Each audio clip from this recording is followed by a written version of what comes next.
Tenemos por aquí a Sergio. No sé si nos escucha. Sí, os escucho.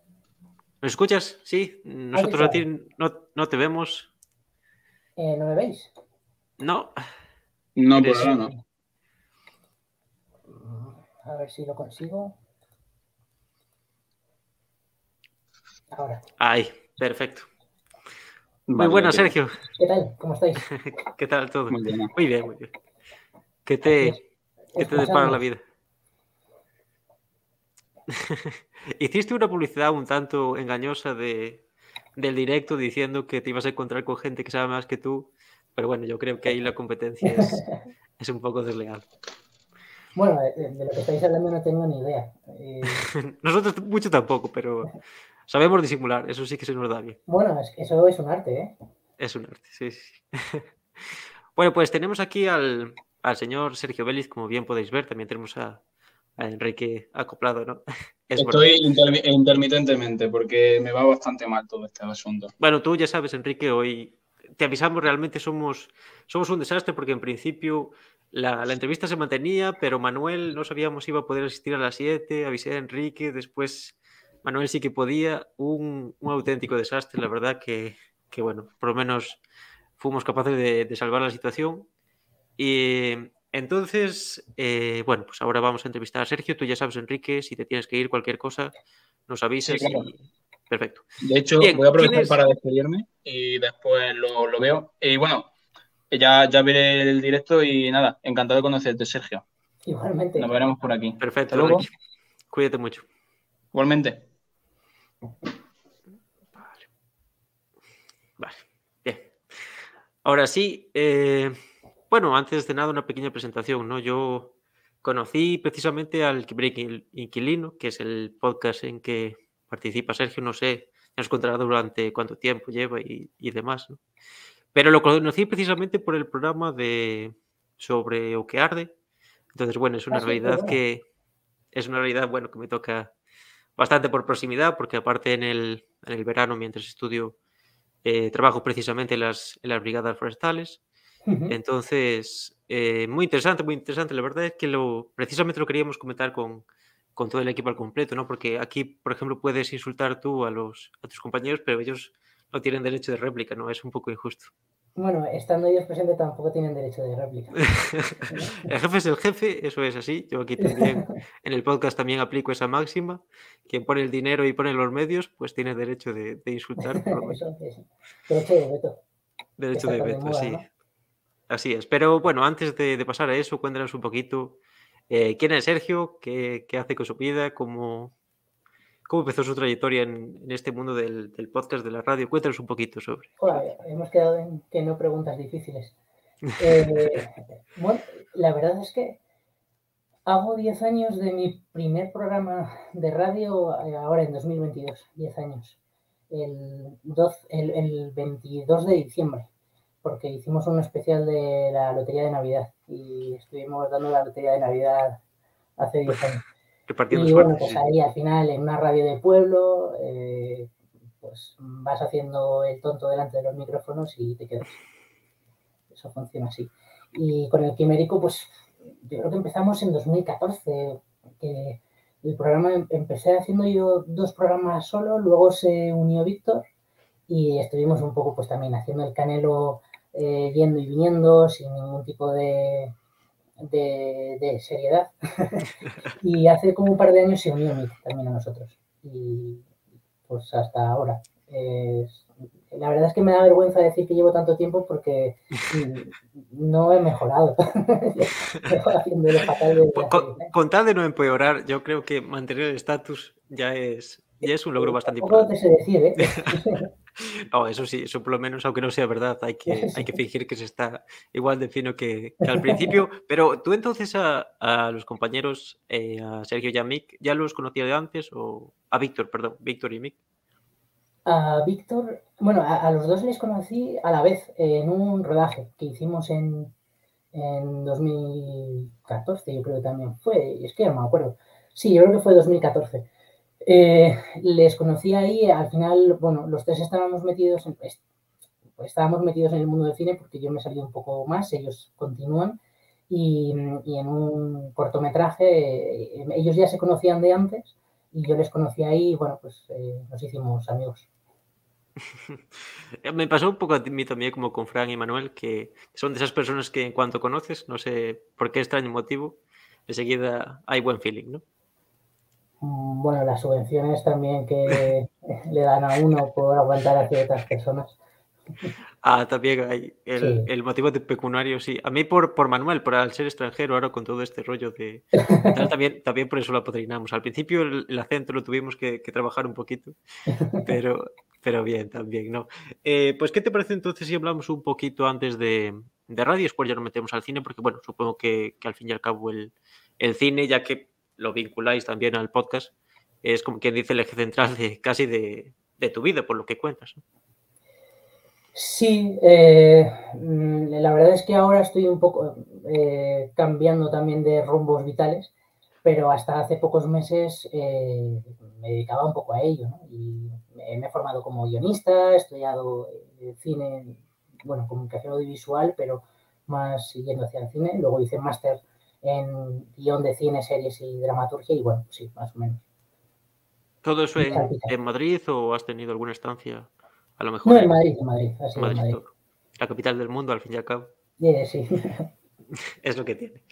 Bien, pues entonces, si nos puedes comentar un poquito cuáles han sido tus influencias, ¿no? ¿Cuál ha sido tu vínculo a la radio? Porque, por ejemplo, te pongo mi ejemplo personal, ¿no? A mí siempre me influyó mucho las narraciones deportivas, ¿no?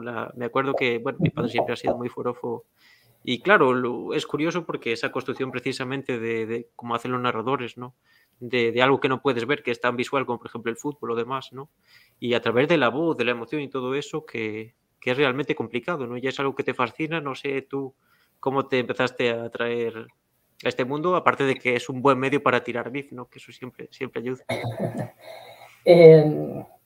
La verdad es que a mí lo pensaba hace unos meses.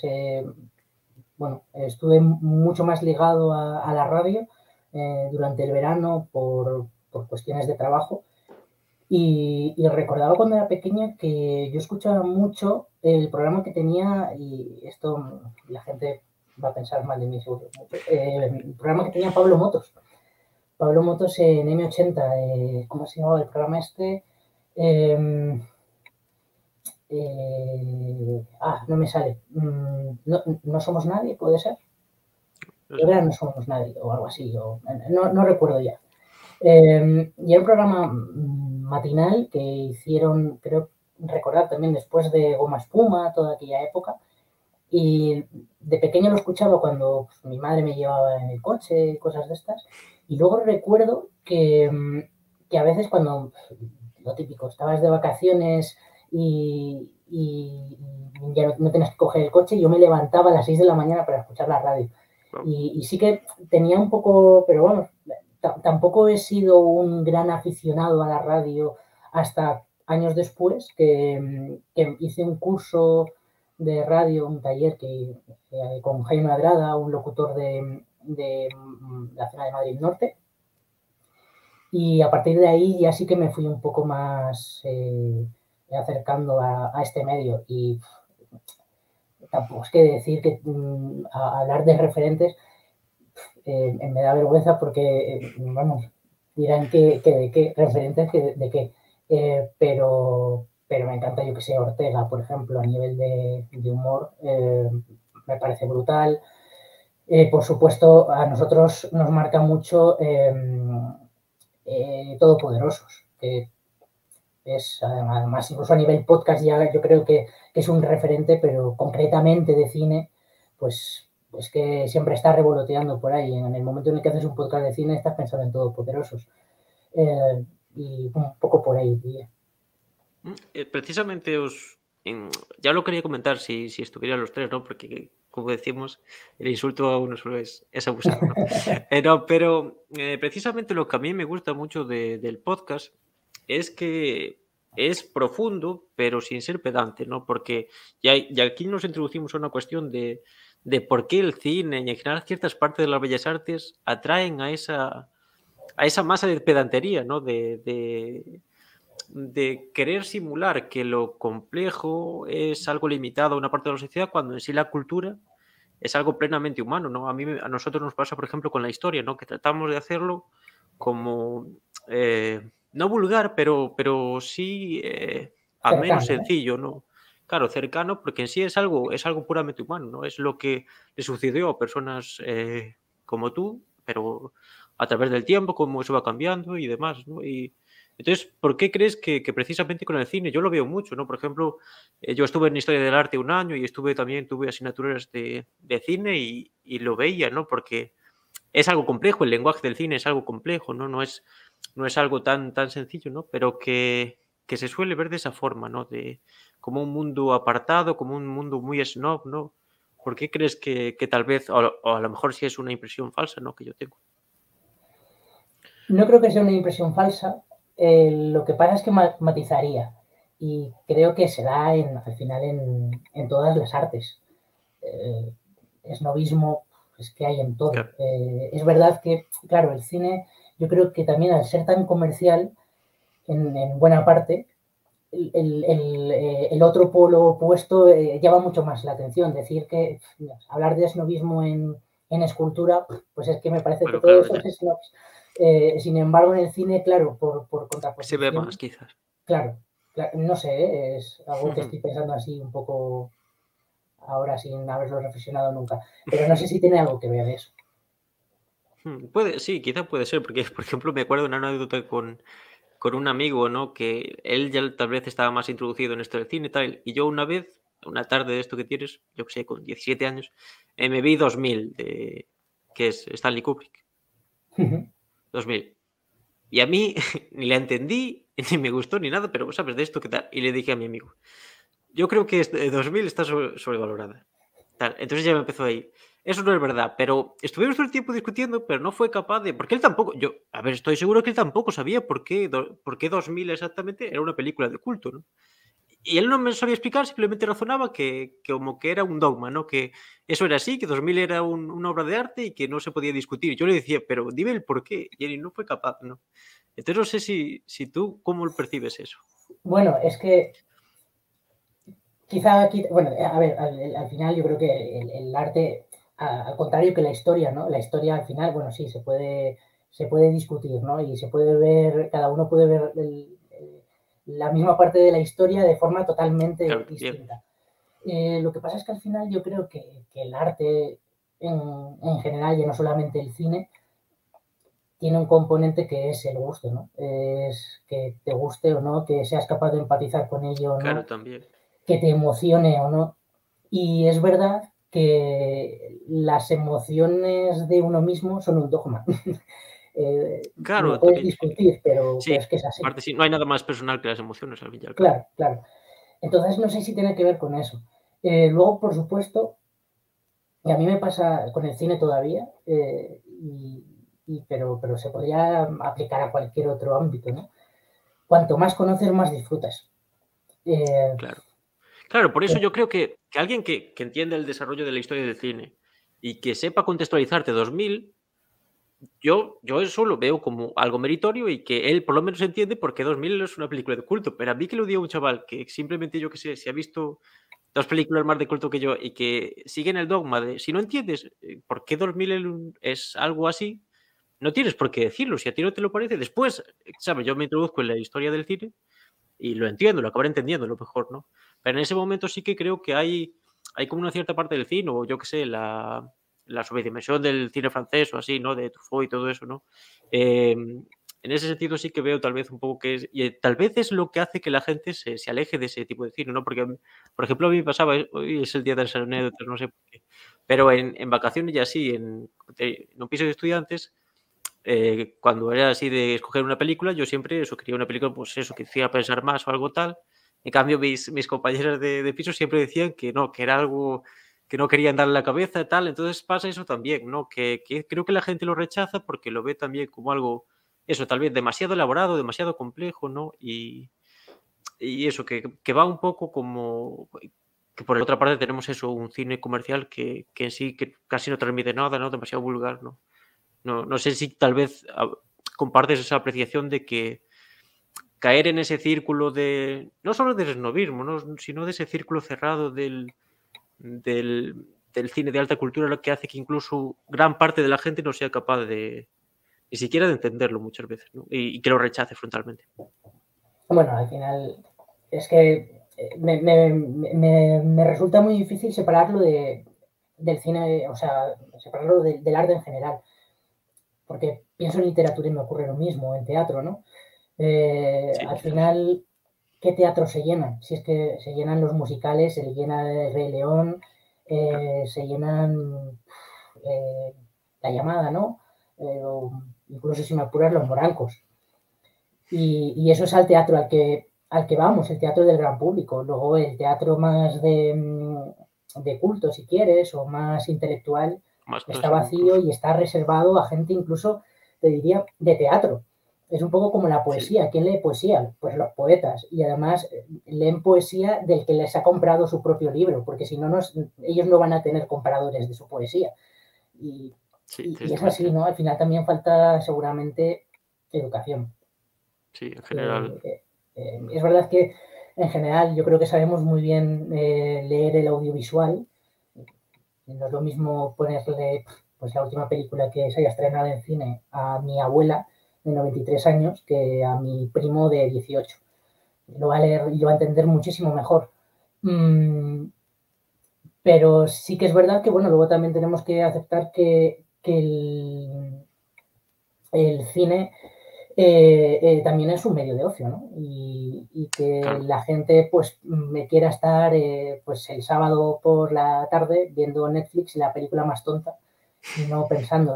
Es que yo creo que es totalmente compatible. También es verdad que yo soy muy crítico con eso de, por ejemplo, 2001 es que es lo mejor que le ha pasado al mundo. Hola, ¿qué tal? Hola, bueno, ahora se ha introducido ahí de repente el señor me he metido aquí de buena primera. ¿Qué pasa? Es que te he escuchado antes decir que soy aquí muy occidental y he cogido todo mi ensalada y me he venido para acá. Ya está no puede ser. Ya se ha jodido el programa, ya está enfadado. Digo, esto ya es personal. ¿Qué pasa? Bueno, sí, disculpa, sí, Sergio, te he cortado, te he cortado la respuesta. No sé dónde estaba. Estabas en que no sabías por qué la gente consideraba que 2001 que era la última coca en el desierto. Yo soy un poco crítico con eso, en el sentido de el Quijote, o por ejemplo, pues sobre todo lo pongo como ejemplo Shakespeare. Shakespeare sí, pues fue la leche y hizo cosas enormes. Ahora bien, leer a Shakespeare es un aburrimiento. Si alguien coge una obra de Shakespeare y se la lee ahora, lo más probable es que se aburra, a no ser que esté acostumbrado a leer teatro. Y además teatro clásico, y es así, y no pasa nada. Y luego es verdad que vemos El Rey León y nos encanta, y está basado en obras de Shakespeare, pero en sí nos falta una gran educación para decir, joder, puedo disfrutar a Shakespeare. Pero es fundamental eso. 2001 puede ser un peñazo enorme e insufrible, pero seguramente que si tienes un background importante de cine audiovisual y de muchas otras cosas que hay detrás, pues lo disfrutes. Eso es como cuando mucha gente en nuestro mundillo dice, no, yo es que me he leído toda la obra de Marx, El Capital, me leí los 3 volúmenes, no sé qué. Yo casi que te confirmo de esa gente, ¿sabes? De la que te dice, sí, yo me lo he empapado todo y va como de entendido, te entendía, cuando realmente no, pues no es el caso. Y yo creo que con el cine, pues, pasará algo similar, ¿no? Yo de cine, Martín, ¿sabes? No tengo ni para yo tampoco. No, claro. Por eso precisamente traemos a Sergio, si no estaríamos todos aquí peleándonos. No ¿Por qué 2001 a ti te gusta? Yo a mí no. Claro, y yo creo que pasa a algo similar, ¿no? La necesidad de hacerse notar sobre el resto y cuando va a malas intenciones, el hacerle saber a la otra persona que no tiene ni puta idea o cuando quiere participar e integrarse, decir, oye, que estoy empezando a interesarme por el cine, por la historia, por filosofía, lo que sea, siempre viene el típico que viene a echar por tierra el interés de la gente que quiere introducirse por primera vez, que yo creo que es lo más sano y lo más enriquecedor que puede tener para cualquier ámbito de la cultura y en este caso en el de cine. Totalmente, estoy muy, muy de acuerdo. Al final, yo hace tiempo lo pensaba, ¿no? Recuerdo que fui hace como 4 años, una cosa así, a Mérida, al Festival de Mérida de Teatro, no sé si habéis ido alguna vez. Nunca he No. podido, pero siempre he querido. Es, Una ir pasada. por lo menos, yo he ido 2 veces, pero ir la primera vez es algo que dices, pero ¿dónde estoy? O sea, además, tuve la Eso suerte me pasa, ¿no? de, claro, es que decir, ¿qué es esto? Y además recuerdo que fui a ver La Orestiada. Claro, La Orestiada es una obra de hace, no sé, es que ahora mismo no voy a decir de cuándo fue porque la voy a liar, pero estamos hablando de hace a lo mejor 3.000 años, de en un anfiteatro que es de hace también tropecientos mil años. Claro, Y y eso entonces es dices, escenario. ¿qué es esto? ¿No? Es brutal. Y lo pensaba y digo, claro, esto hará mucha gente que no sepa valorarlo, pero no porque sean mejores o peores, sino porque no tienen quizá los recursos, no los han aprendido, no han tenido la oportunidad en el colegio de, oye, mira, Claro, vamos a también. hacer un repaso de historia de teatro clásico, que podría ser maravilloso. Y me puse a investigar y hay videojuegos que están basados en La Orestiada. Entonces dices, jo, pues si a través de, por ejemplo, los videojuegos pudiésemos llegar al teatro clásico, es que sería maravilloso. Pero claro, si directamente te ponemos La Orestiada encima de la mesa y te lo tienes que leer, pues te pegas un tiro. Ya, la gente pasa, o sea, yo es que muchas veces me planteo eso también que tú comentas, ¿no? Hay muchos videojuegos que intentan introducir otro tipo de discurso a la hora de enseñar historia, o en este caso cine, pero claro, yo no sé si ese tipo de educación, evidentemente no llega a las capas más adultas de la sociedad, simplemente se queda bueno, en las más jóvenes. Entonces yo quería preguntarte cómo se puede hacer llegar el interés por ver primera, en este caso al cine, a la gente que no es consumidora de cine de forma asidua. Aquí sería también romper esa dinámica que se le conduce a la gente a lo que tú has comentado antes de ese cine fácil, comercial, ¿no? De tal vez romperlo orientarlo hacia algo más, no quiero decir productivo, porque suena eso muy, muy positivista, ¿no? Pero algo en ese sentido, ¿no? ¿Qué crees que se podría hacer? Yo creo que se hace. Luego también va en función de cada uno y en función también de cómo se comunica. Por ejemplo, nosotros desde el Quimérico, ahí tenemos un papel. Es verdad que a veces hablamos de cada gafapastada increíble, o que arde, es una gafapastada, o que arde, yo no se la pondría a mi padre, porque diría, ¿esto qué es? No, a mi Pues a mi padre padre le gustó mucho, curiosamente. Bueno, a lo mejor luego me sorprendería, ¿no? Pero no, ahora mismo no me lo imagino, ¿no? O yo qué sé, a mis abuelos, pues no les pondría eso, diría, pero esto es un documental. No es que les sorprendería mogollón. Creo que hay una parte que es educación y que es comunicación y es comunicar estas cosas. Y luego, por otra parte, también saber elegir es lo mismo. Tú no le puedes poner a un niño a leer El Quijote con 10 años, porque probablemente no funcione. Sin embargo, por ejemplo, hay películas como, estoy pensando en Nolan, al que critico mucho, pero hay películas de Nolan que es verdad que al final se van hacia un juego como intelectual que te hace sentir como que eres muy listo y te lleva a pensar que estás viendo... ¿Perdón? Te reconforta, ¿no? Que te haga sentir de esa manera. Claro, por supuesto. Es que hay dos formas de reconfortarte viendo audiovisual comercial. Uno es Nolan, porque te hace sentir inteligente, porque dices, ostras, es que esto lo entiendo. Y es una tontería, porque te está engañando, pero lo hace muy bien. O La Isla de los Famosos, porque lo que estás viendo es gente tan tonta que también te hace sentir bien, ¿no? Por contraposición. Y es verdad, funciona así. Al final es un audiovisual en el que, en este caso, es La Isla de los Famosos, que lo que está haciendo es que enseñar las miserias de otro para hacerte sentir bien. Y esto es que incluso aparece en la poética de Aristóteles eso, el enseñar al enemigo, o al contrario, a alguien que no es como tú, en una situación penosa. ¿Qué vas a hacer? Al final, de alguna forma, empatices, ¿no?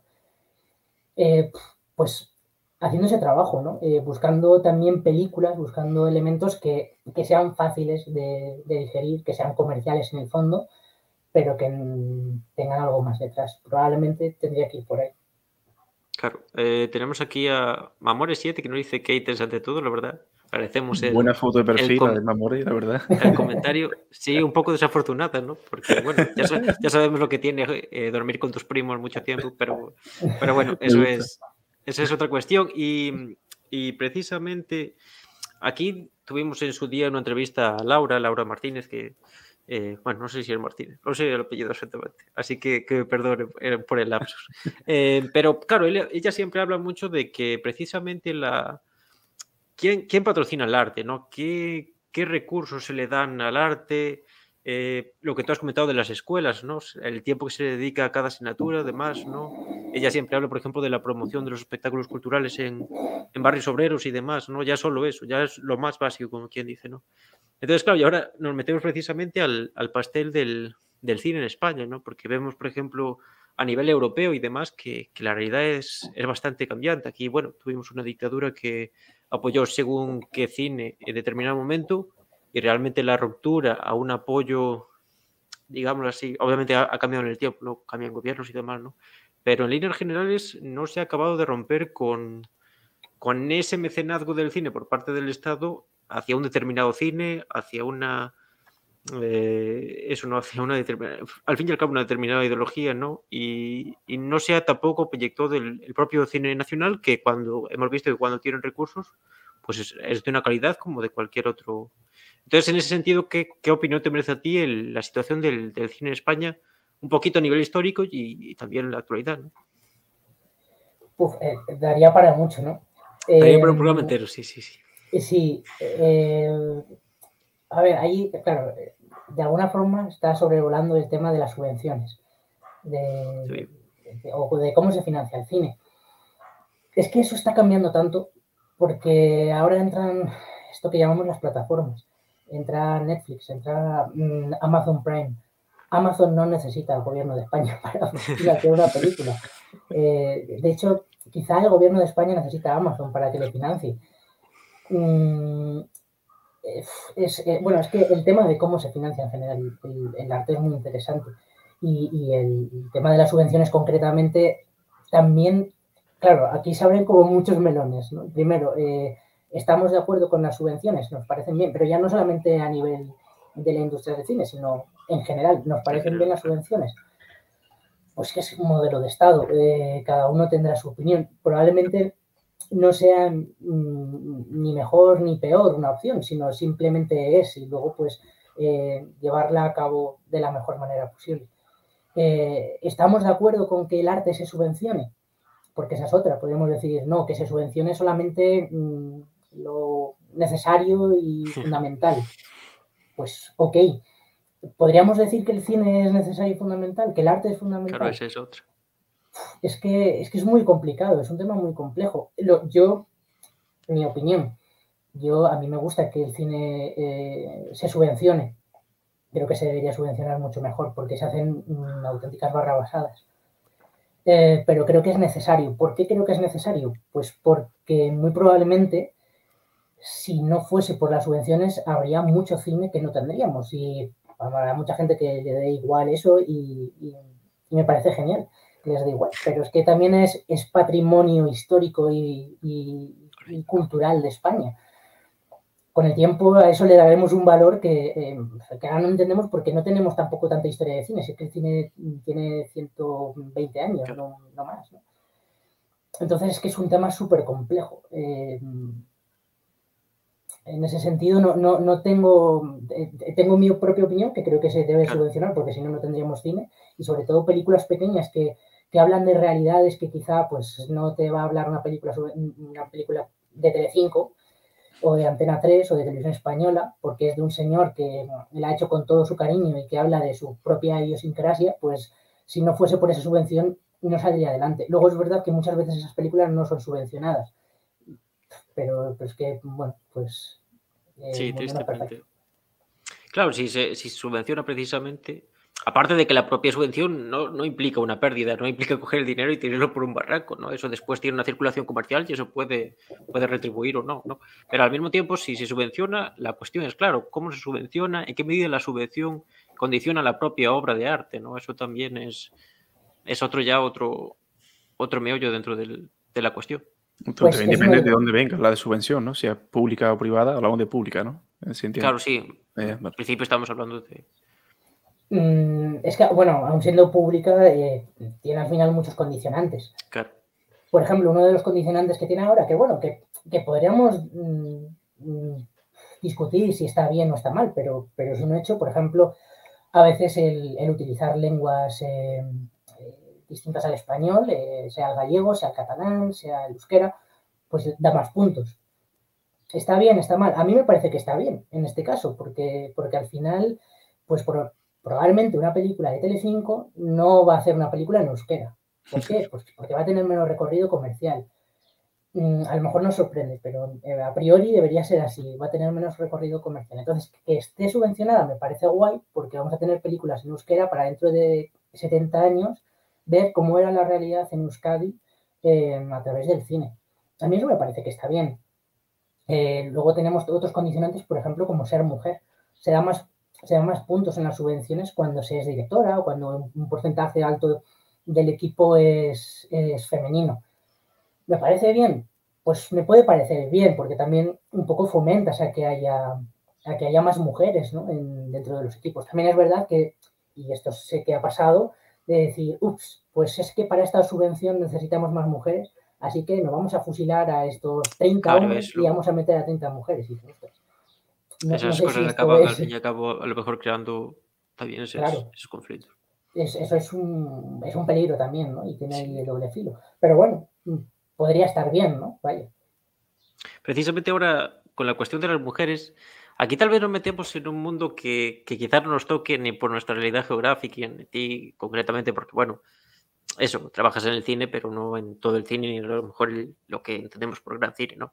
Que es precisamente esa cuestión que has comentado de las mujeres del show business en parte, ¿no? Y los egos porque estoy de acuerdo contigo en que el cine es parte del arte y el arte en la sociedad que vivimos tiene unas condicionantes determinadas, ¿no? Pero creo que precisamente el cine es de los que mayor influencia social tienen, ¿no? Eso creo que es así, no tanto por su facilidad, pero sí, básicamente por eso, porque es un lenguaje, como tú comentaste, en parte que tenemos asimilado, sencillo y con el que se puede hacer muchas cosas incluso con pocos recursos, ¿no? Entonces, ¿cómo ves eso de ese lado oscuro, ¿no? De cómo se acaba creando un entramado, eso, ¿no? Que crea grandes figuras. Hemos visto los casos precisamente de abusos sexuales encubiertos y demás, ¿no? Que todo eso en parte está cambiando, ¿no? O, por ejemplo, también la otra cara del estrellato, ¿no? El caso, por ejemplo, de actores como Robin Williams, ¿no? Que era una de las sonrisas más carismáticas del propio cine, ¿no? Del cine de humor, pero detrás escondía una historia realmente, pues, que lo comentasteis hace poco en un programa, ¿no? Pero ¿qué opinión te merece eso todo, ¿no? ¿Por qué crees a qué es debido todo como que dice esa parte oscura? Bueno, al final hay un punto en el caso, por ejemplo, de estos actores que pierden el juicio, hay un punto también de sobreexposición al que nunca hemos estado acostumbrados en la historia. Recuerdo, no sé si es real, pero había una anécdota por ahí de cuando Einstein vino a España, que llegó un día antes o algo así para unas conferencias que iba a dar y creo recordar que llegó a Barcelona y hubo una mujer que le reconoció, le vio por la calle y dijo el inventor del coche. Claro, ya ahí había una gran exposición, pero no tanta como ahora. Ahora es que hasta a mí me pueden reconocer por la calle y a lo mejor me ven 500 personas en total, que es ridículo. Pero es que tenemos tanta exposición a todo que puede ocurrir. Tengo compañeros en mi emisora, que somos una emisora pequeña, que les han reconocido por la calle. Han dicho, ostras, tú eres el de... Claro, eso a nivel psicológico tiene que ser brutal. Y en el momento en el que eres una estrella de Hollywood, que es que te conocen cuántas personas en el mundo, sí, tal cual. No 7.000 millones, por no pillarnos los dedos, 6.000 millones de personas en el mundo. Sí. Es que eso tiene que ser muy duro también psicológicamente, el saber llevarlo. Luego el tema de los abusos es que, pues bueno, al final el cine, la gente luego se sorprende mucho, pero ahí es una cadena de mando. De hecho, muchas veces se asemeja al ejército. Y gente del ejército se sorprende cuando ve de repente un rodaje porque dice, pues que funcionáis como en el ejército, de la cadena de mando, de si tengo a alguien por encima, no me lo puedo saltar, tengo que preguntarle primero para llegar a tal. Y es muy así en ese sentido. ¿Qué pasa? Que al final en una cadena de mando se ejerce poder y el poder mal llevado pues lleva a estas cosas. Claro. Al abuso, al fin y al cabo. Sí, pues, bueno, también aparte esa cuestión del estrellato, ¿no? Y demás, que esto ya da casi para un programa aparte, ¿no? Esa noción de éxito que cada vez es más hedonista, más banal, ¿no? Que tristemente está triunfando en estas sociedades y precisamente el cine lo retrata en cierta medida, ¿no? Y también, bueno, todo, por ejemplo, el caso de Hollywood, lo que es la caza de brujas y demás, ¿no? Todos esos fenómenos sociales de que muchas veces no se puede disasociar lo que es el espectáculo de la realidad política e histórica que vive un país. Desde luego, al final, pero bueno, es que nos podríamos ir aquí a España hace, creo que fue hace un mes o no mucho, se pidió que se boicoteara una película, no recuerdo el nombre ahora, una película española, porque una actriz vasca había hecho unos comentarios relacionados con la autodeterminación, no sé qué, tal cual. Esa película se estrenó hace 4 años. Pero hace un mes se pidió que por favor no fuesen al cine. El timing está un poquito desajustado, ¿eh? Internet Explorer. Total. Claro, y eso al final, bueno, es también un poco el tema este de opinar y de tener que tener siempre una opinión de todo, que también nos hace mucho daño. Creo que la gente debería tener una opinión de todo y todo el mundo podría opinar libremente. ¿Cómo que un actor no puede opinar por ser un actor? Claro que puede. No puede un tenista o no puede un futbolista, porque no puede un actor. Otra cosa es que te guste. Pues te aguantas. Como a mí no me gustarán otras opiniones, pero claro que se puede. Lo que pasa es que es verdad que bueno, luego también está ¿cómo se llama? La cultura de la cancelación, ¿no?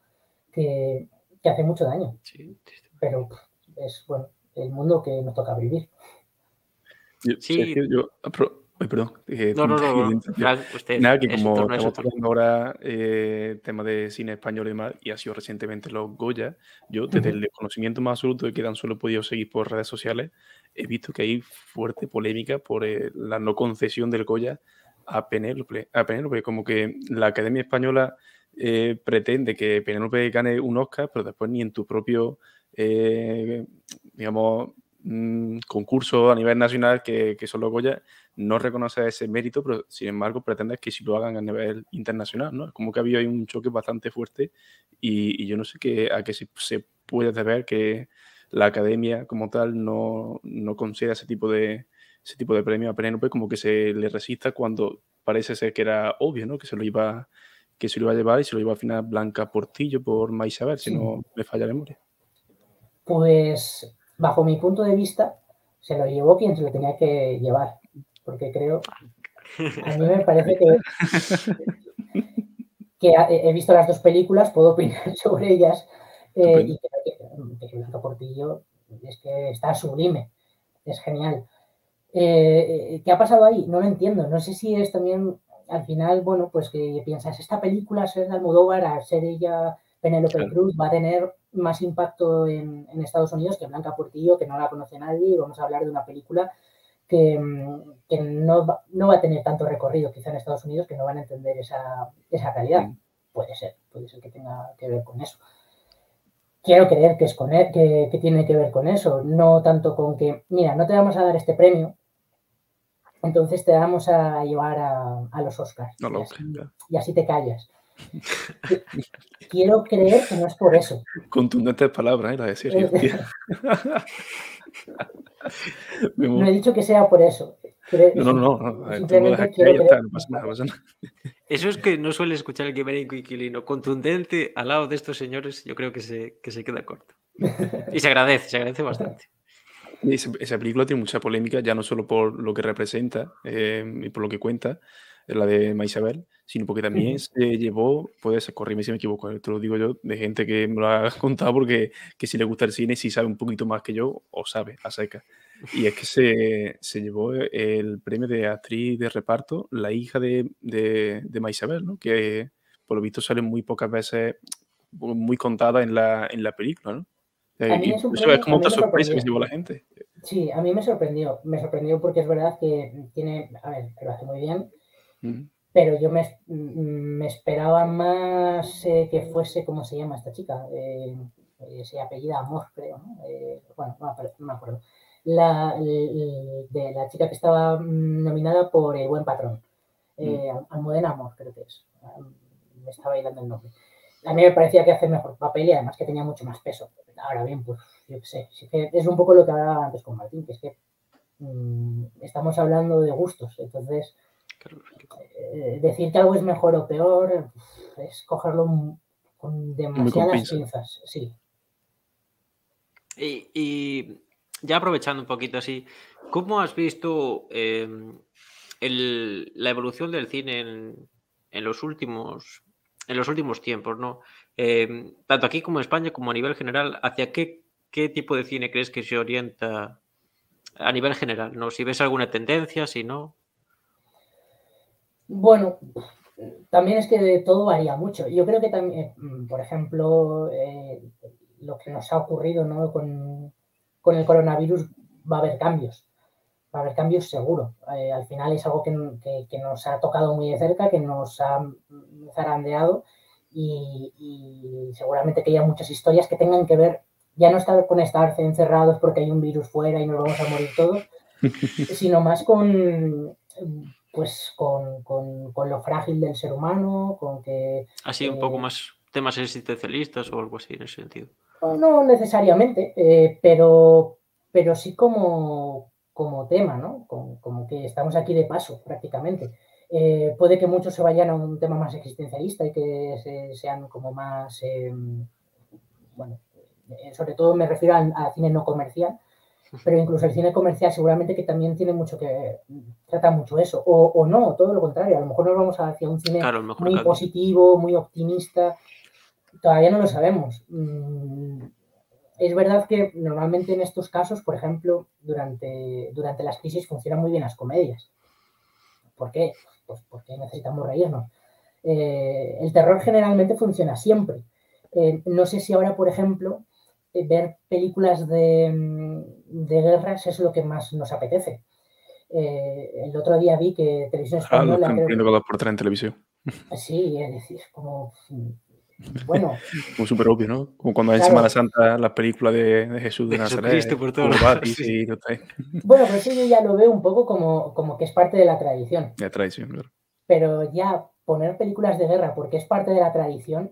Ya juegas con el morbo, tío. Eso ya... sí. El morbo. Televisión Española lo hizo hace nada, que creo que fue este viernes, ¿no? Y que dices, de verdad, no sé si... Tampoco te digo que te vayas al lado contrario, pero... Claro. Probablemente tenga... Al final todo esto tiene mucho que ver. Es que es innegable, ¿no? Y ahora veremos también, ¿no? Según también cómo se desarrolle el conflicto, si no empezamos a ver otra vez películas de estadounidenses contra rusos, un Rocky otra vez derrotando a un ruso, cosas de estas. La típica de espionaje y así demás, que Hitchcock tiene una... También tratando así de espionaje un poco malilla, es de las malillas de Hitchcock.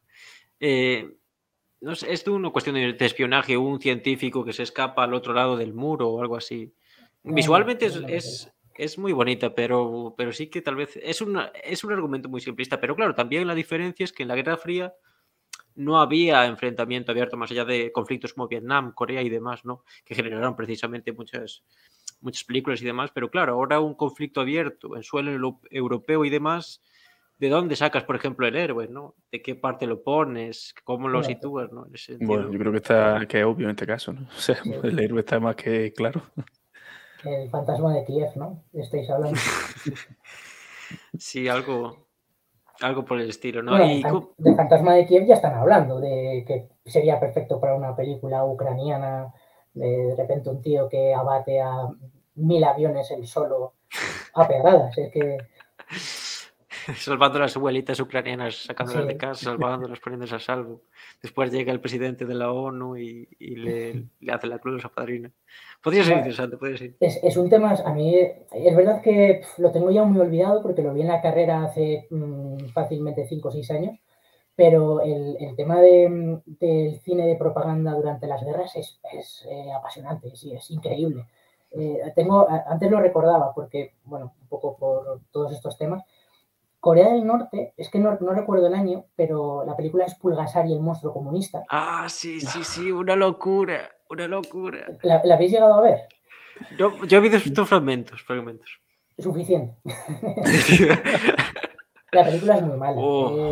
Es de una especie de monstruo que se hace con barro y que se come los metales de la población y tal. Una locura.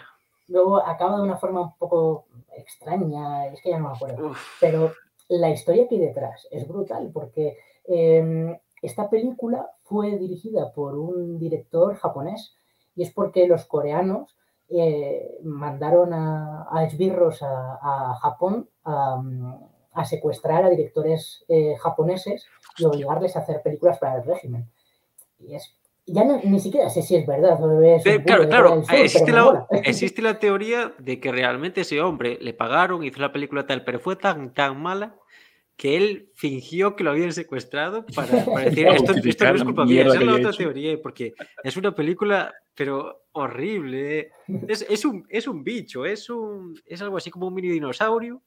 Y es lo que dices tú, va surgiendo del barro, además, que detrás de eso hay mucha filosofía de la teoría Juche y demás, de que el campesinado es revolucionario, de que no hace falta industrializarse para sobrevivir, sino que simplemente comiendo barro y tirando a tu monstruo, adorando a tu monstruo, ¿no? Que representa eso al Estado y demás.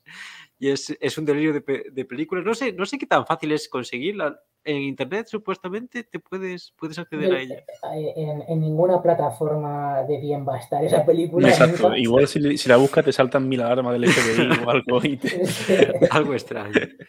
Pero yo en internet la he visto no sé si estará en YouTube o algo así, porque... a ver, también entiendo que si Corea del Norte se va a poner tonta con los derechos de autor, ya te digo, para mosquearse también. Jesús, sí, animamos a la gente a buscarlo porque es realmente divertido toda esa historia. Una auténtica locura. Que por otro lado hay una película muy buena sobre un tema también de la revuelta campesina, que es la de Los 7 samuráis, creo que es de Kurosawa. Es un auténtico peliculote. Eso ¿qué es lo que dices tú? Esas películas no es la típica película. Yo sí soy muy genérico, soy muy tosco y tal, pero no es el típico película tostón que te cuenta una historia interesante y densa, pero al mismo tiempo pues le cuesta un poco el ritmo y tal. Son realmente películas muy, muy divertidas. Yo con esa de Los 7 samuráis, a mí realmente me gustó mucho. Después tiene otra que la copió Clint Eastwood, no la copió Clint Eastwood, sino que el argumento lo cogió Clint Eastwood y la adaptó a un western. Sí, no me acuerdo cuál es, pero... Que es de un mercenario que llega, ya está dividido el pueblo entre dos bandas. Pero bueno, ahora también no... Pero son películas muy divertidas, la verdad. Bueno, es que esa es de la trilogía del dólar.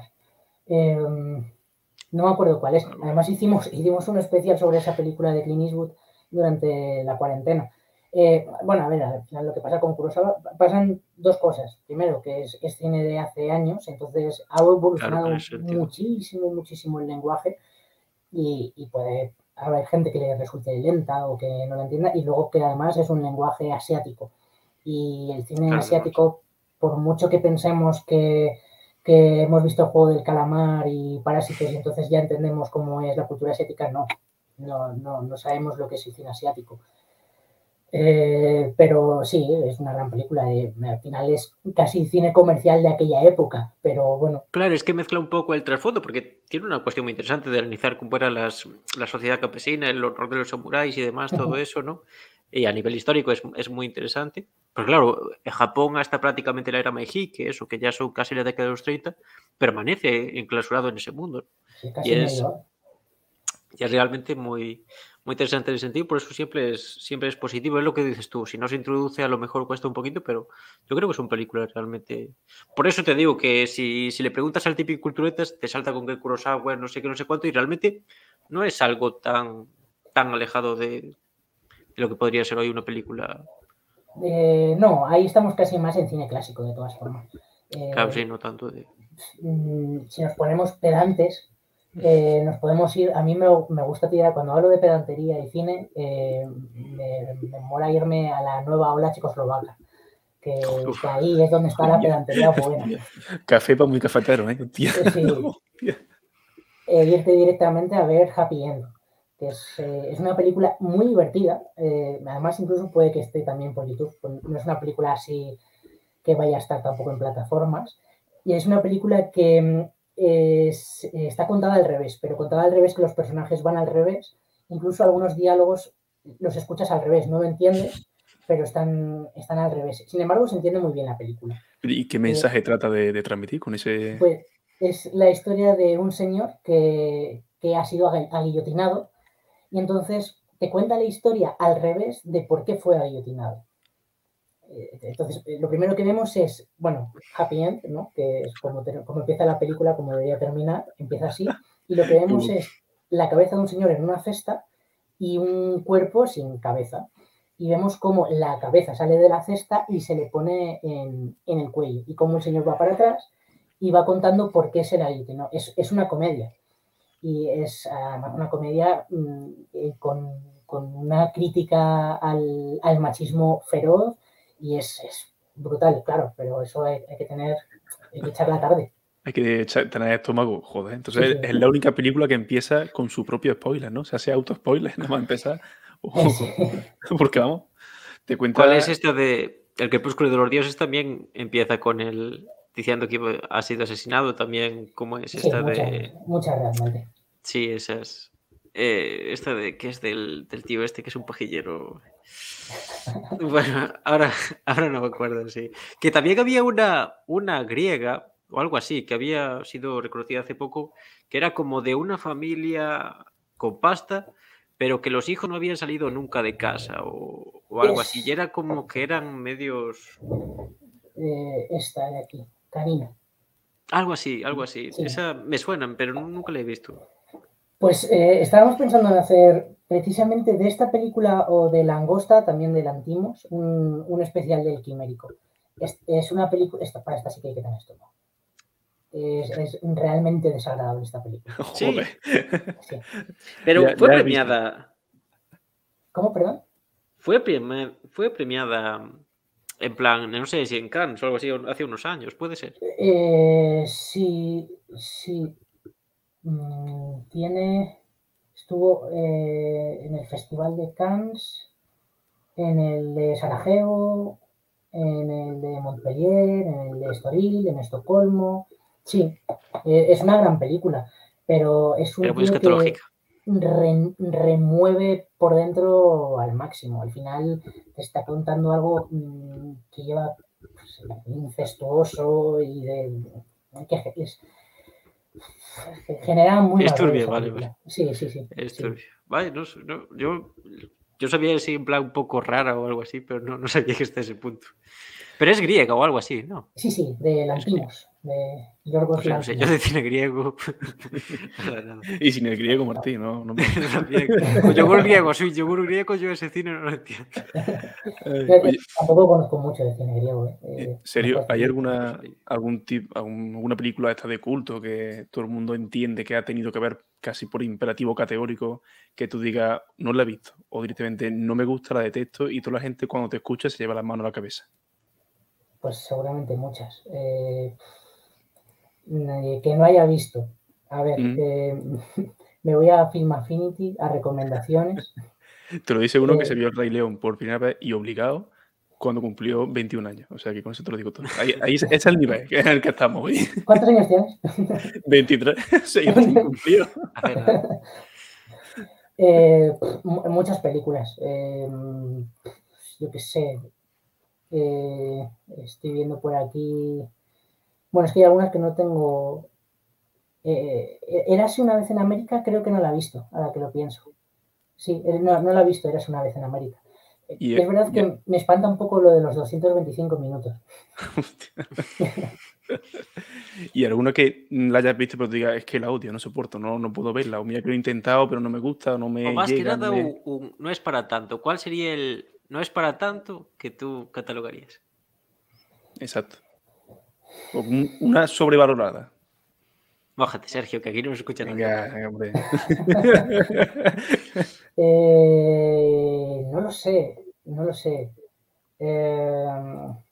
No lo sé.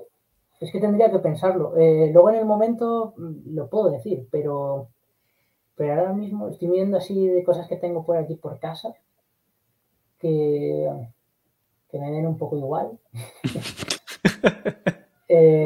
Joder, ¿cómo se llamaba esta película? Ay, la tengo que buscar. El Señor del Anillo, hombre. La tengo un cariño especial. Es verdad que me parece que está envejeciendo un poco regular. Que está como en ese momento en el que necesita otros 10 años más para decir cómo molaba esto. Pero está ahí como... Hostia. Que está ahí... que me gusta, vaya, pero... la de Moonlight, joder, la de Moonlight. Que ganó el premio Oscar en 2016. Además, recordaréis que se lo dieron a La La Land, pero hubo una equivocación y dijeron, no... ¡Ay, esa fue! Es verdad, es verdad. Uy, mitiquísimo, es verdad. Yo me doy... bueno, no, vale, no. Voy a decir otra que... Es que me he acordado. Los odiosos 8 de Tarantino. Los odiosos 8, ese loco. Ojito, ese... Pero entonces para ti el fetiche de los cinéfilos que dicen, no, me gusta el cine, ¿ha visto Tarantino, Pulp Fiction? O sea, la triada nominada perfecta del típico que se la da de entendido y cuando le critica lo más mínimo de Tarantino como que se estira la cabeza, ¿no? Y mira que aquí en Córdoba tenemos el grado de cine y cultura y hay varios, o sea, de verdad, no joder decirlo, pero es que hay varios que son del estilo, o sea, que tú le dices, no, es que mi Tarantino pues no me llega, no sé qué, o simplemente dices, no lo he visto, me gustaría verlo, o sea, y vamos, te crucifican, digo, colega, tranquilo, que no sé. Con Tarantino pasa bastante eso, es verdad. Claro. Tarantino, además es curioso porque en las escuelas Tarantino normalmente es como el dios. Y es que recuerdo además que esto lo dijo una profesora a principio de carrera, decía, bueno, todos seguro que venís con que Tarantino es el mejor, ya saldréis diciendo que no es para tanto. Y es verdad, es enorme, ¿no? Lo que ha hecho y es genial, pero bueno, luego también pues hay demasiado ruido y demasiado bombo a su alrededor. Me pasa también con Nolan. A mí la trilogía de Batman me gusta, antes de que la gente pero a mí la que más me gusta es la tercera. Normalmente la que más gusta es la segunda con el Joker. A mí me parece que está bien, pero vamos, que pues ok, que vale, que sí. Además la tengo en Blu-ray, la trilogía, pero... Has contribuido por lo menos económicamente a agradecer esa figura, por lo menos. Sí, y a las arcas de Nolan, que seguro que lo necesito también. Vaya, por Dios. Está escaso, muchacho, ¿sabes? No le llega. Por lo que sea, no tiene. Está aquí con el agua al cuello. Pobre hombre. Vamos seguramente a organizar alguna colecta o algo así para apoyar al pobre hombre. Que bueno, primero tenemos que hacerlo para nosotros, para salvar el proyecto, pero después para ver cómo lo hacemos. Importante. Y ahora ya un poquito más así a nivel general, ¿no? ¿Cómo ves tanto la influencia social que tiene el cine en nuestros días y en general, pues la situación, ya que te has empezado a mojar, ¿no? Ya has metido el pie, ya has visto que el agua no está tan fría, la situación del país en general, ¿no? ¿Cómo ves tú la situación? La situación con respecto al cine, ¿te refieres? A nivel social, no sé, a nivel cómo ves tú el país, ya apartándonos un poquito más del cine, ¿cómo ves tú cómo se comporta la sociedad en relación tanto con el cine, con el arte, como consigo misma, ¿no? ¿Cómo ves tú? Esto ya es la parte más filosófica, vital de la entrevista. Yo siempre he tenido la teoría de que durante la dictadura vino muy bien que no hubiese Netflix, porque lo que había en cambio eran televisiones. Y eso, la televisión hizo una cosa, si os fijáis, en todas las casas todavía, bueno, todas las casas todavía no, pero todas las casas de 5 años para atrás y en muchas de las actuales, cuando se construyen, cuando tú preparas el salón, lo orbitas todo alrededor de la televisión, con un sillón en el que hay varias plazas para sentarte, ¿no? Y es porque la televisión lo que hace es que la gente se una. y se une a ver una única cosa porque es la única que se puede ver a la vez. No es como Netflix, que puedes estar viendo distintas series en una misma casa. ¿Esto qué hace? Que Netflix individualiza al consumidor de una manera extrema. Además, como tienes tus propios perfiles, te dice lo que en teoría más o menos te puede gustar. Es un poco al final cómo funcionan también las redes sociales, ¿no? Los algoritmos, claro. Claro, es que es básicamente eso, cómo estamos con algoritmos en todo. En todo, claro. El cine al final, de alguna forma, también educa en el consumo. Había una frase por ahí, no me acuerdo exactamente cómo era, pero algo así como: si quieres que visiten tu país y que compren tus coches, sácalos en una película. Y parece algo muy tonto, pero es real. ¿Cuánta gente está viniendo del extranjero a visitar España porque se ha grabado aquí Juego de Tronos? Por ejemplo. Y hay muchísimos otros. O cine propaganda, ¿no? Al final es que estás educando, ¿no? En un modelo de consumo. Sí, bueno, puedes pensar que las ideologías casi también son modelo de consumo en algunos casos. O si apoyas una cosa u otra. En este sentido, por eso digo que la dictadura le vino bien la televisión, porque hacía que las familias se juntasen y que durante un momento estuviesen viendo algo todos juntos, a una, además educándose en unos mismos valores, porque solamente había un único canal o un único producto. Además, en general, excepto el nodo y estas cosas, el ocio era muy blanco. O en general, es verdad que ahora lo podemos ver como muy, no vamos a exceso y pajares, no es tan blanco, pero buena parte del ocio que se consumía, de la televisión que se consumía, era muy blanca, sobre todo en los últimos años. Entonces, yo creo que ese hecho y el hecho de que la familia de al lado que no tenía televisión te dijera: oye, ¿puedo ir a ver la final de no sé qué? O ¿puedo ver el último capítulo de tal? Hacía que gente que a lo mejor, y no creo que a los que habías matado en la guerra civil viniera a su familia para ver contigo el final de la serie, ¿no? Pero sí que se creaba mucha más comunidad que con Netflix. Netflix no crea comunidad. Es verdad que sí que todos de repente vemos a una el Juego del Calamar, pero cada uno a su bola, cada uno opina a su manera. Y además, como todo lo consumimos muy rápido, porque estamos acostumbrados a ver series de 8 capítulos en un fin de semana, el tema de discutir qué tal la serie o tal termina en ese fin de semana. Normalmente las series antes, cuando duraban 2 meses, estabas 2 meses hablando de esa serie. Y durante 2 meses estabas con tu compañero de oficina hablando del mismo tema. De Gavilanes, eso es mítico. La primera. Sí. Calla que lloro, calla que lloro. O lo sé, sí. Al final, el problema a mi parecer, el problema de las plataformas es que individualizan mucho al espectador. Y en general estamos yéndonos hacia modelos de consumo del ocio muy individualistas. Yo estos últimos veranos en mi pueblo, un pueblo de Guadalajara, Alcázar, montamos un autocine, un poco a raíz de todo lo que ocurrió con, bueno, pues no podíamos ir al cine, aquí además estamos en Guadalajara, pero muy pegados a Madrid, y hemos tenido muchas restricciones para salir de la comunidad. Y mucha gente de aquí hace vida en Madrid, entonces no podía salir, y era como, estoy encerrado en este pueblo. No tiene ocio ninguno. ¿Cómo? Que no tiene ocio ninguno, se le quita en Madrid a esa gente. Claro. Claro, tenemos muy poco, bares y ya. Entonces se nos ocurrió esta idea y de repente era muy bonito ver a gente que iban todos juntos en sus coches a ver películas una vez a la semana y después de una película de lo más tonta del mundo, que se pusieran a pitar. Y que eso además es algo que se ha perdido en las salas de cine, lo de aplaudir después de las películas. Y aquí la gente pitaba, aplaudía también y se creaba comunidad. Y yo creo que eso es un problema que tenemos y que es difícil ya de solucionar, porque cada vez las salas se desangran más. El teatro es como la bastión de aguantar ahí bueno, y los conciertos también quizá, pero sobre todo el teatro, porque al final también te está contando historias que te ayudan a empatizar con el problema de una persona que está ahí en el escenario. Y es quizá la última bastión de la cultura colectiva. Y bueno, pues al final también un poco nos aboca a eso, ¿no? A un mundo más individualista. Y ya Claro, no ya solo la eso. propia... Disculpa, Fran.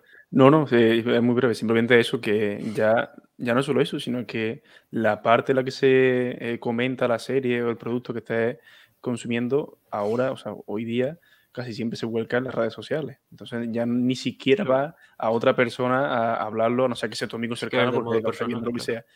Pero si es tu amigo, por ejemplo, lo comentas por WhatsApp, oye, mira que ha pasado esto, que han matado a no sé quién, o qué te parece el final, o en caso de Twitter, pues lo dejas reducido un comentario a unos caracteres pues ínfimos para lo que podría ser una conversación como la que hacéis vosotros en el Quimérico o yo qué sé, en tu Pero día a no día tan normal. locas, Fran. De verdad que no conoces el Quimérico. No, pero coño, me refiero que conversaciones naturales, ¿sabes? Que no sean a través de los caracteres de las redes sociales. Claro. Sí, falta, bueno, lo habíamos dicho al principio, ¿no? Que faltaba educación y faltaba comunicar mejor estas cosas.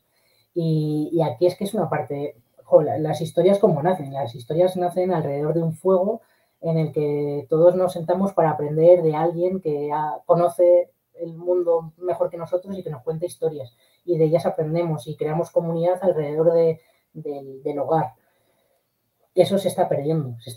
Y es verdad que, bueno, pues que de alguna manera se hará comunidad pues con grandes estrenos, ¿no? O grandes series como La Casa de Papel, que aglutina muchísima gente, que se crea un fenómeno, pero al final es que es muy líquido, ¿no? Que como no sea de grandes masas, como las que has comentado de la Casa de Papel, no se propicia, ¿no? Ese intercambio de sensación, al fin y al cabo. Claro, no. Además, lo que se propicia es más la estética y más También. todos llevar Que las es parte del caretas. consumo, ¿no? La estética la puedes comprar. Lo que hay detrás de todo Claro, eso claro, ya sí, con... sí. Sí, bueno, es que el cine al final, para bien o para mal, es una herramienta de consumo, para potenciar el consumo y siempre se ha utilizado así. Una de las formas también de financiar, por ejemplo, el cine, ya no solamente con subvenciones y con el que pone la pasta para luego intentar recuperarla a través de derechos de autor, las taquillas que se hagan en el cine y demás, es con publicidad que se hace en el propio cine, ¿no? Y cuando vemos de repente al tío que está escribiendo en el ordenador y vemos el logo de Apple, pues es que al final, a lo mejor es un poco tonto pensar que solamente por eso tú te vas a comprar un Apple, pero si lo hacen será por algo también. Claro. No es casual que aparezca ahí. No. O que aparezca en la serie que están bebiendo Estrella Galicia, como La Casa de Papel y todas estas cosas. Claro, sí. No, así que Maldita nada Estrella inocente. Galicia. ¿Cuántas vidas ha arruinado esa voz me extraña? No, es broma. ¿Y cuál dirías tú, Sergio, que dentro de que es el cine mayoritario, mainstream, no nos vamos a ver las pequeñas producciones porque obviamente ahí hay muchas cosas, ¿no? Pero dentro de eso, ¿cuál has sido tú a lo mejor un faro de esperanza o algo así que has visto que ha roto un poco esa dinámica y ha planteado a lo mejor temas más trascendentales? Porque yo, por ejemplo, aunque también es algo que pasa un poco como 2001, que está muy mitificada y está bien una película muy comercial. Por ejemplo, Blade Runner. Blade Runner en última instancia plantea una cuestión que es la cuestión de la esclavitud, ¿no? La cuestión de la división de la sociedad en una parte que es meramente utilitarista y otra que se basa en el trabajo de esa parte utilitarista, ¿no? Y plantea una cuestión filosófica de fondo. Obviamente hay muchas películas que recurren a esto, pero yo creo que Blade Runner, y también es la cuestión de la ciencia ficción, ¿no? La ciencia ficción a veces descontextualizando, cambiando el contexto, te permite plantear cuestiones muy, muy profundas y que si las pones en el contexto actual serían muy problemáticas, ¿no? Por ejemplo, a mí me gusta mucho Asimov, ¿no? Como plantea cuestiones muy profundas, pero al mismo tiempo lo puede hacer porque las descontextualiza, ¿no? Entonces eso te hace reflexionar y que no partas de prejuicios, ¿no? Entonces, en ese sentido, ¿cuál ha sido recientemente alguna película así que te ha hecho pensar que a lo mejor existe otra vía o que no está todo perdido, como quien dice? Pues me ha hecho gracia que dijeras Blade Runner, porque el primero que he pensado ha sido en Denis Villeneuve, un director que en el Quimérico nos encanta, es el director de Dune o Dune. Y bueno, de hecho hizo la versión de Blade Runner 2049 Es en el... 2017. Me parece que es un tipo que hace cine muy comercial en el fondo. A ver, nos podemos poner como queramos, pero Dune es cine comercial. Blade Runner es cine comercial ahora, Sí. en su momento no, pero ahora Blade Runner 2049, de hecho, probablemente a mí es una película que me dejó un poco frío. No sé si es porque me esperaba otra cosa o Claro. qué, pero bueno, en el fondo, parte del tirón que tuvo fue por todo lo que hay detrás de esa película y al final fue un tirón comercial puramente. Y este tipo, sobre todo a mí, desde la llegada, a mí con la llegada me volvió loquísimo. Es una película que os recomiendo, no sé si la habéis visto. Es en realidad es una invasión alienígena, pero de lo que te está hablando es del poder de la lengua, del poder de la palabra, de cómo... Eso a Fran lo vuelve loco. A los estructuralistas locos de que leen a Bukowski, no, a Chomsky y a Hobsbawm y así, están locos con eso. Martín, Perdón, tú no quería calmado, tú interrumpir. tranquilito. Ya No, empezamos. Venga, te no. toca, Sergio. No interrumpas a Sergio, por favor. A mí es un tema que me Otro encanta. más en la secta. Eso es una secta, libros de eso. El lenguaje solamente es una representación de la realidad secundaria y no condiciona nada. Por favor, vamos a ser serios. Estamos aquí siendo serios. No, era broma, es broma. Cada uno tiene sus religiones y cada uno tal. Si pensáis que el lenguaje tal es vuestro asunto. Ya, continúa, Sergio, disculpe. Pues como iba diciendo, el lenguaje en esta película es súper importante y además te hace reflexionar sobre ello y sobre cómo realmente no es un instrumento más sin más, ¿no? Sino que es que al final llegan... ¿cómo explicar esta película sin tampoco destriparla? Pero bueno, es que es mejor que la veáis quizá, porque tiene un poder el lenguaje que es brutal, es brutal. Y te lleva a pensar un poco en esto de cómo también, por ejemplo, la filosofía se ha ido desarrollando según los lenguajes también de cada población, ¿no? De repente empieza en el mundo clásico con Grecia y Roma y de repente los alemanes, ¿no? Y ¿por qué de repente en Alemania hay tantos filósofos? Pues probablemente también tenga que ver con el lenguaje, ¿no? Con estos vaivenes. Y te hace pensar en eso. Hay una frase que tengo aquí apuntada, que aquí para verla. Si es de Foucault, te expulsamos del tal y no vuelves a entrar nunca más. Te advierto. Ahora de Mejor, que es de Iñaki Gabilondo. Casi peor. No, es broma. Es broma. No, pero me ha recordado un poco a lo que decías antes y él, no recuerdo dónde se la leí, pero la apunté porque me gustó mucho, decía, el cine será el lugar en el que se conserve la memoria y se construya el futuro. Al final, lo que viene a decir es un poco también esto de las subvenciones, ¿no? Vamos a subvencionar películas pequeñas en euskera porque dentro de unos años será donde se preserve la historia y la ciencia ficción construye el futuro. Probablemente no exactamente cómo va a ser el futuro, pero sí cómo podría que no, porque la mayoría son muy catastrofistas. Pero también aquí ya nos podríamos meter en otra cuestión que nos daría para 3 programas, ¿no? Por ejemplo, a memoria, la cuestión de la guerra civil y demás, ¿no? Porque precisamente vemos que sí, supuestamente en el cine existe mucho compromiso y demás, pero eso no se traduce, por ejemplo, en el ámbito político, porque recientemente en las elecciones de Madrid, bueno, estas últimas que ha habido, seguía habiendo ese discurso supuestamente guerra civilista cuando ninguno de los dos representaba a... Eso, por lo menos yo en Opción Republicana no vi en ningún lado de ese sentido, ¿no? Por eso yo creo que tal vez la cuestión de la memoria histórica en España y demás, eso da para otro comentario aparte, ¿no? Y te terminamos seguir 3 horas y acabaríamos peleados y acabaríamos insultando a Foucault y volviendo a reconciliarnos y demás. No me falta 3 horas para que acabemos peleados, ¿eh? No te preocupes.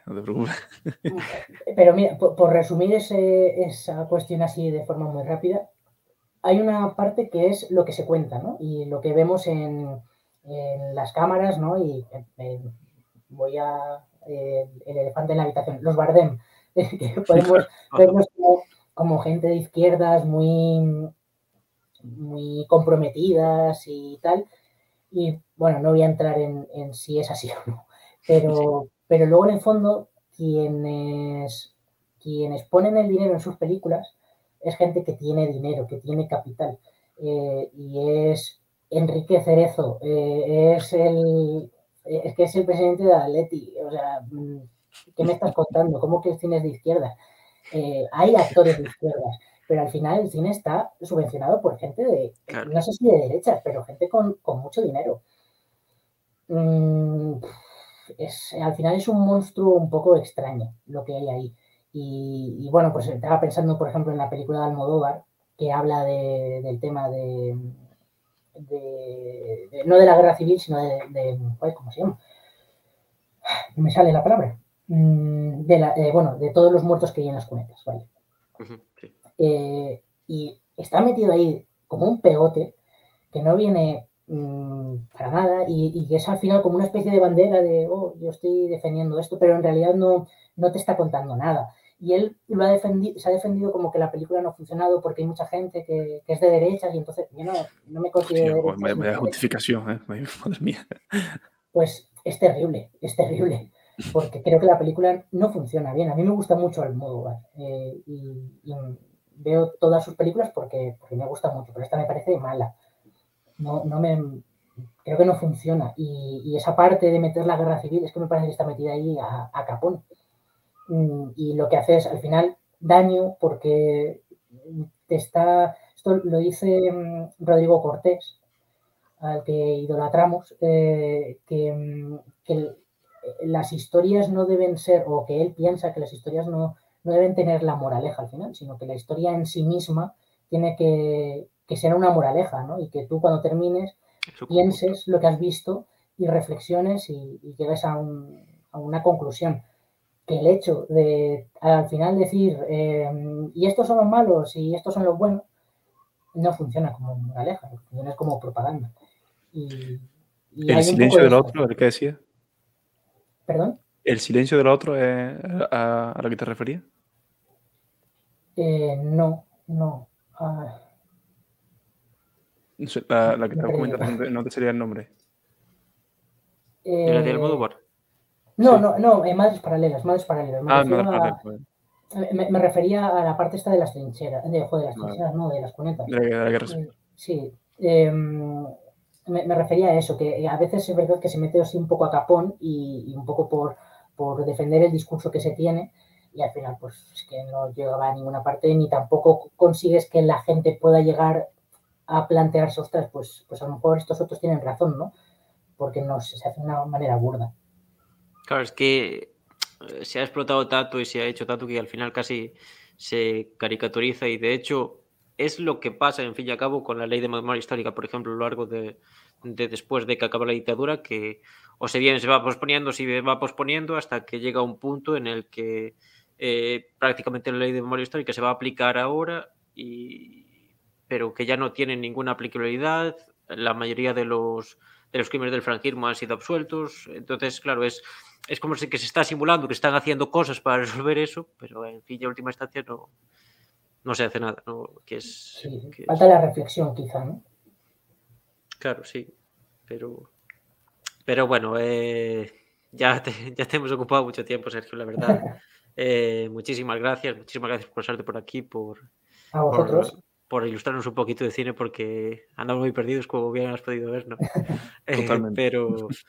Pero nada, eso, muchísimas gracias. Ha sido bastante interesante, ha sido bastante ameno. Espero que te hayas sentido cómodo. Te hemos puesto ahí un poquito contra las cuerdas, pero creo que te hemos respetado bastante. No, sí. De todas formas, como me dijo en su momento un ilustre gallego, a veces es mejor, ¿cómo era? Parecer que sabes, ¿no? A saber, ¿no? Y que el arte de disimular que sabes de qué estás hablando, bueno, pues es un poco... Gran arte. Sí, este podcast se basa en eso realmente. Somos como eso, ¿no? Una fachada impresionante, como hacían los romanos, construían una gran fachada y después lo de dentro era todo ladrillo y... No te engañes, cala y está todo hueco. Esto es hueco lo que hay en este programa. No hay chicha ninguna. Bueno, Sergio, entonces, muchísimas gracias. Ahora creo que se va a unir por aquí Manuel. Ya te digo, quedas emplazado otro día a traerte a todo el equipo. Ya decimos que insultar cuando no puedes recibir réplica es un poco de abuso, ¿no?